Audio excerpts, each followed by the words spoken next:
C'était une nuit identique aux précédentes. À voir les flaques scintillantes oubliées par la marée, la lune accrochée dans le ciel, les berniques agglutinées aux rochers, à entendre les algues croustiller sous l'assaut de petits crabes translucides et les hortensias pousser, rien n'aurait pu donner à penser que, dans la maison du bout du monde, se jouait un drame. Celui, ordinaire, d'une presque octogénaire grelottant sur le carrelage de sa cuisine, un boudin de chemise de nuit remonté sous sa poitrine, la main tendue vers le téléphone fixe, inatteignable. « Tiens, il y a un courant d'air qui divague », pensa-t-elle sans que personne pût soupçonner la teneur de ce qui la traversait. « Petit chat, blanc, noir, coucou, vous voulez bien fermer la chatière? Il fait si froid. Quelle heure peut-il bien être avec tout ça? Elle en fait du bruit, la pendule. Tic-tac, tic-tac. Va pas tarder à s'éteindre. Faudra que je la remonte. » Comme tout le monde, Yann avait rêvé de s'endormir dans son lit pour ne plus se réveiller. Partir dans son sommeil, quelle belle mort!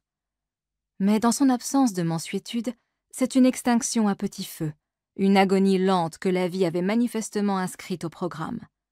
Comprenez, la vieille dame ne redoutait pas la mort. Elle y songeait d'ailleurs de plus en plus. Elle craignait seulement de souffrir. « Aïe, j'ai mal à l'œil. Je ne voudrais pas, saloperie. Je voudrais tenir une cigarette en regardant la mer, oui. Et m'appoter au chou qui va se perdre. Soif, boire un verre. De l'eau, merci. Hors de question d'aller à l'hôpital, plutôt crever. On y pourrit, alors ça, non, jamais. Le calendrier, je vois la date entourée, le 18 mars. Et cet œil, il est gonflé, non? C'est l'anniversaire de ma petite puce. Bon anniversaire. Téléphone, l'appeler quand il fera jour.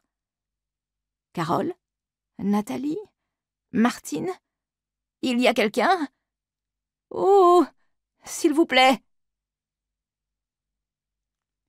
Personne. Que les chats pour répondre à ses réflexions. Elle était persuadée de parler. Mais non, on n'entendait que la grande pendule, des ronronnements et le claquement intempestif de la plomberie hors d'âge. Qu'est-ce que j'ai à mon œil, bon sang? Et ma bouche, pourquoi elle est lourde comme ça? Dans le temps, il y avait un crucifix là-haut. Qu'est-ce qu'on en a fichu après la mort de maman? Maman? Y a quelqu'un? Empêtré dans un corps trop lourd à bouger, Yann sombra, sans un mot, donc.